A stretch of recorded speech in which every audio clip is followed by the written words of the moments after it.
Meus irmãos, eu vos saúdo com a paz do Senhor. Hoje nós vamos estar trabalhando um tema muito importante, um tema bíblico muito importante. Nesse momento teológico, nós vamos analisar Acasias do Reino do Norte, tá?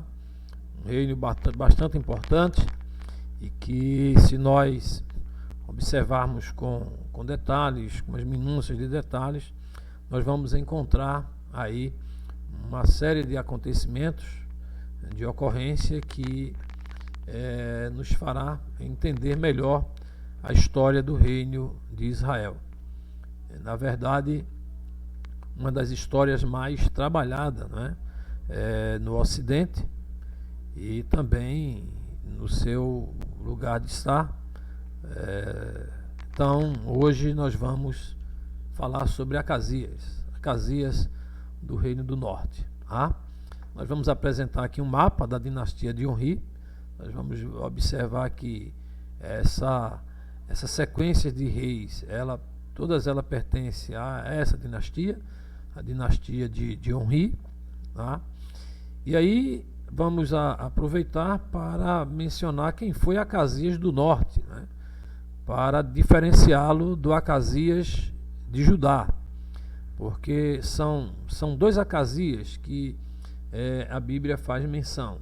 O Acasias que foi o rei do norte e o Acasias que foi o rei do sul, ou seja, o reino de Judá.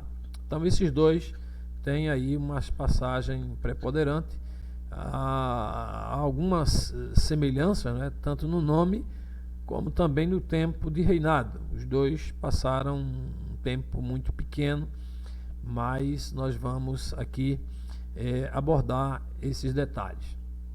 Também nós vamos aproveitar e falar das relações, né, das relações com Deus, o que não houve no reino de Acasias. Acasias não teve uma relação profunda com Deus. E aí nós podemos ver ainda o profeta Elias, né, que nós vamos observar. Ele vai confrontar, né, Acasias, assim como confrontou o seu pai, o Acabe. Agora também vai confrontar Acasias dentro do aspecto aí espiritual, né? E vai estar sempre presente como um guia de Deus. É Deus que levanta Elias como um profeta, e um profeta corajoso, autêntico e que não se rendeu, né? Mesmo depois daquela situação lá do Carmelo, onde nós tratamos em momentos anteriores. Elias se levanta com autoridade, né? Para confrontar os abusos que estavam sendo cometidos pelo rei Acasias. Então Elias ainda está atuando como profeta. Acho que é a última audiência que ele tem com um rei de Israel, porque a primeira foi no governo de Acabe e agora também no governo de Acasias. Então Elias vai sempre protagonizar, né, na história de Israel. Tá? E aí, por fim, vamos verificar as consequências, né, do distanciamento que Acasias teve em relação a Deus. Muito distante de Deus, entra no mesmo caminho, né, do pai Acabe e também dos seus antepassados. Isso nós vamos trabalhar aqui, ok? Bem, se você não é inscrito no canal, aproveita e faz a sua inscrição hoje. Se inscreve no canal, deixa o seu like, faça um comentário, mesmo que breve, faça um comentário da nossa lição de hoje, do nosso momento teológico de hoje. E também aproveite para compartilhar com os irmãos, tá? Lá na sua igreja, no seu grupo de internet, no seu grupo social. Ali você vai falando e vai mostrando para que nós possamos alcançar mais pessoas com as orientações bíblicas, ok? Então vamos lá. O assunto é Acasias. Então eu queria apenas aqui mostrar essa dinastia que começa aqui, ó, em Onri, que reina 12 anos, né? Esse pecou contra Deus andando e adorando ídolos, e o seu filho Acabe reinou no seu lugar. Então, após 12 anos de governo de Onri, Acabe vai e Acabe passa 22 anos, né? É um dos reinos mais prolongados, tá? Então, da história de Israel, do Reino Norte. Então Acabe vai pecar contra Deus, levanta altares a Baal, né? É morto na batalha contra a Síria, né? Porque é em função daquela profecia que já foi dita pelo próprio Elias, né? De sua morte, ele vai morrer com a flecha no coração, né? E quem reina no seu lugar? Acasias, de quem vamos falar hoje, ou de quem estamos a falar hoje, Acasias, seu sucessor, né? É um período curto, que é um período apenas de 2 anos, mas mesmo assim ele peca contra Deus, ele vai fazer o que seus pais fizeram, tanto Acabe quanto Jezabel. Ele morre acamado, né? Naquele confronto que ele cai da janela, né? Elias vai confrontar essa situação. Elias vai dizer que ele vai morrer. Ele vai mandar consultar Baal Zebude, e nesse encontro Elias vai antecipá-lo, e nessa antecipação Elias diz aos profetas que ele não vai levantar da cama que deitou, né? Ele ficou como se fosse paralítico, né? E não conseguia levantar mais, e a sentença de Elias foi cumprida, tá? Então quem reina em seu lugar é o seu irmão, né? Elias. Seu irmão Jorão passou a reinar em seu lugar, porque ele não tinha filhos, então não gerou filhos. Então Acabe tinha Jorão, e Acabe tinha também Acasias, né? Então Acasias morto, não tinha filho, então Jorão vai reinar em seu lugar, ok? Lá na frente a gente vai até trabalhar essa questão de Acasias aqui, porque vai aparecer Acasias no Reino do Norte e Acasias no Reino do Sul. Essa dinastia de Acabe certamente acaba aqui em Jorão. Muito cuidado também nos nomes parecidos, né? Jorão e Jeorão, tá? Outros chamam Jorrão ou Jeorrão. Então a gente pronuncia aqui Jorão e o outro é Jeorão, tá? Então passou a reinar no lugar de Acasias. E aí, quando chega aqui em Jorão, que demora mais um pouco, né? São 12 anos, e que a gente vai falar talvez na sequência, quando mencionarmos aí a ação do profeta Eliseu, já nas próximas lições, que vamos ver alguns detalhes em relação a Jorão e também a Jeú, tá? Então nós vamos mostrando aqui essa dinastia que vai estar tendo fim em Jorão, que reina 12 anos lá. Mas nós estamos voltados para Acasias, tá? Então vamos complementar com alguns dados aqui sobre o rei Acasias. Bem, quem foi Acasias, né? Após morte de Acabe, assume seu filho Acasias e reina por volta de 2 anos, mais ou menos entre 853 a 852. A data não é muito precisa, mas os estudiosos da Bíblia colocam nesta faixa, tá? Então a duração do reino é exatamente 2 anos, por volta mais ou menos destes anos aqui mencionado. Então é um reinado curto, né? Um reinado curto, mas assim um reinado que é recheado de grandes histórias e grandes situações, ora criada pelo próprio Acasias, pela questão das intensas batalhas que são enfrentadas no seu reinado, tá? Então aqui só para ilustrar, eu tenho aqui Acabe, tenho aqui Jezabel, tá? Então esse casal, né? Esse casal de reis, né? Porque aí Jezabel, como rainha, era muito atuante, tiveram Acasias e tiveram Jorão, tá? Então Jorão é filho de Acabe com Jezabel, tá? Acasias é o que assume o reino do norte. E aí sim, chegou o momento de nós fazermos uma diferenciação aqui. Quem é Acasias do norte e quem é o outro Acasias, né? O outro Acasias é o filho de Jeorão, tá? Com Atalia. E quem era Atalia? Atalia, filha de Jezabel. Logo, ele era neto de Jezabel e Acabe, né? Então lá no Reino Sul já tem as ramificações da família de Acabe, estava espalhando, né? Pode observar que exatamente falei em aulas atrás que Acabe ele dá uma jogada de mestre, né? Quando arruma o casamento de seu filho com a filha de Josafá. E aí a coisa vai mudando de rumo, parece-me que tenta até unificarem o reino, eles ficam mais próximos, começam a lutar juntos, a defender juntos as causas, né?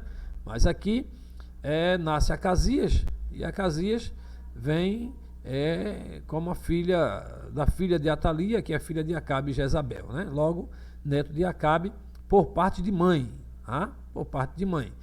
Aí assim, ele fica sendo sobrinho de Acasias, né?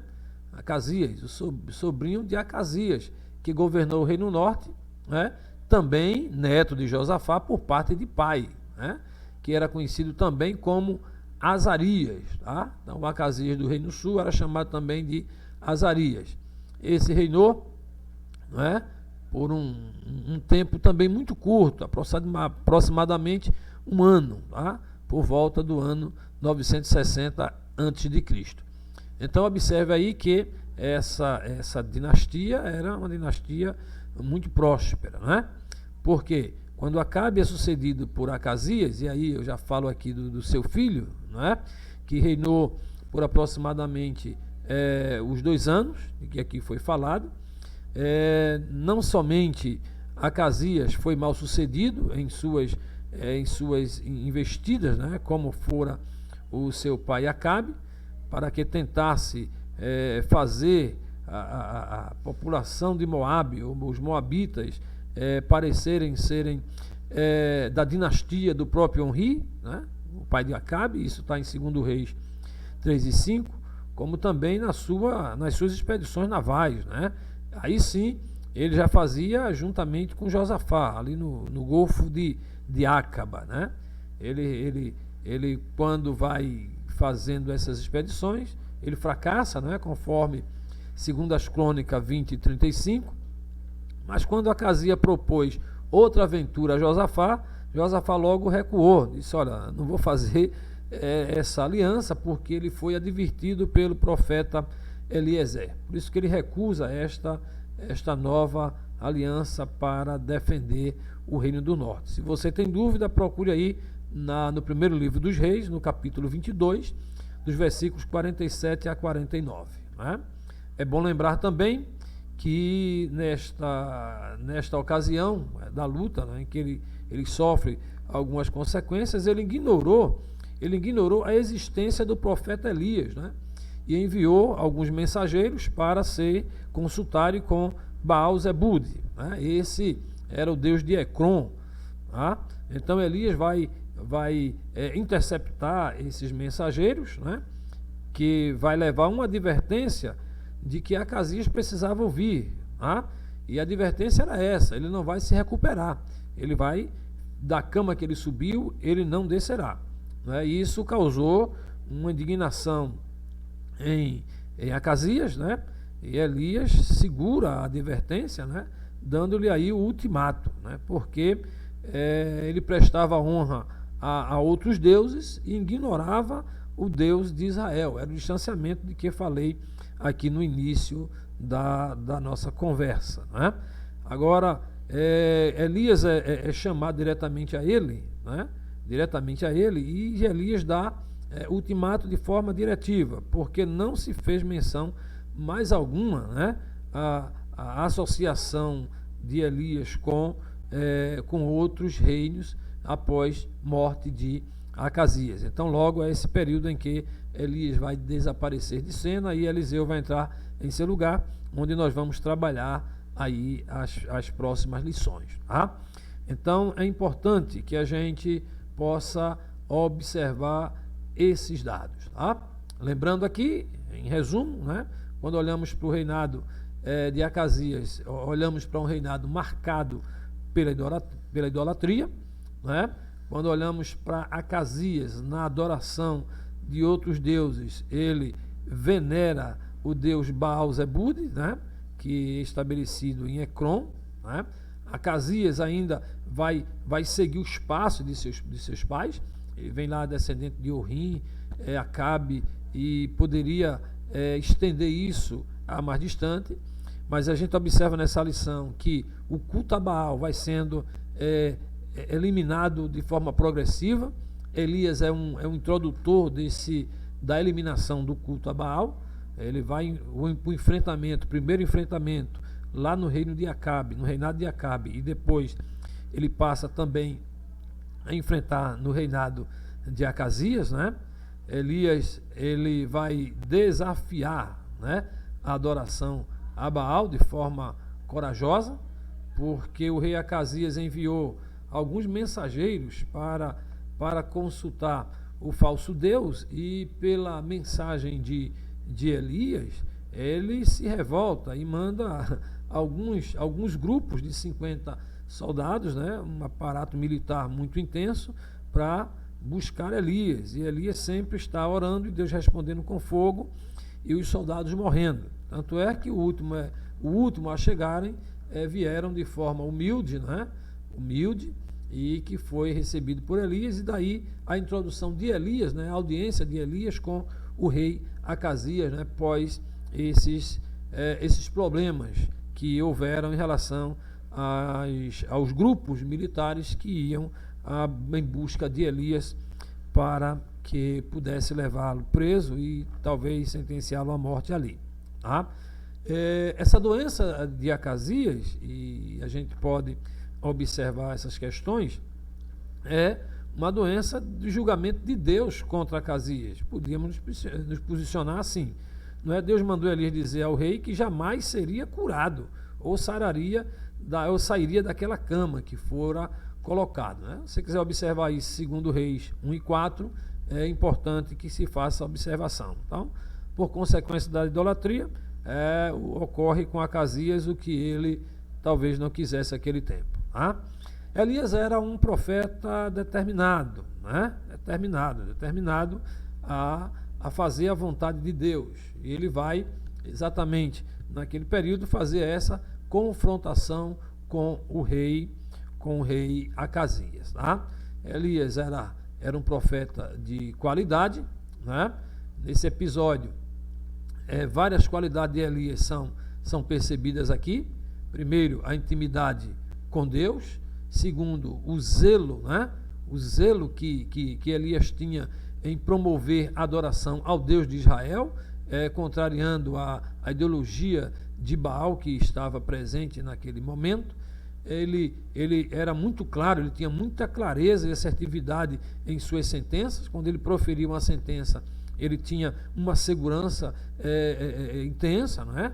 Porque transmitia assim a fidelidade de Elias em tudo que ele fazia, a coragem que ele tinha, né?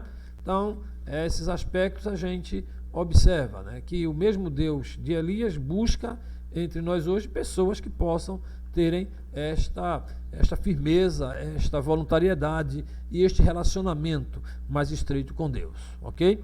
Então, a nossa oração é que todos possam compreender e, aprendendo a palavra, estar mais junto de Deus, mais fiel a Deus, fazendo a sua vontade.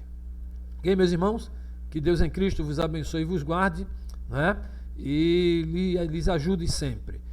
Se você não se inscreveu no nosso canal, a oportunidade de se inscrever agora. Faça sua inscrição antes de concluir o vídeo, dê o seu like, dê o seu joinha, confirme a sua presença e compartilhe com seus amigos, nas suas redes sociais, nas suas redes de internet, e comente a lição com alunos, com professores, e que Deus os abençoe e até a nossa próxima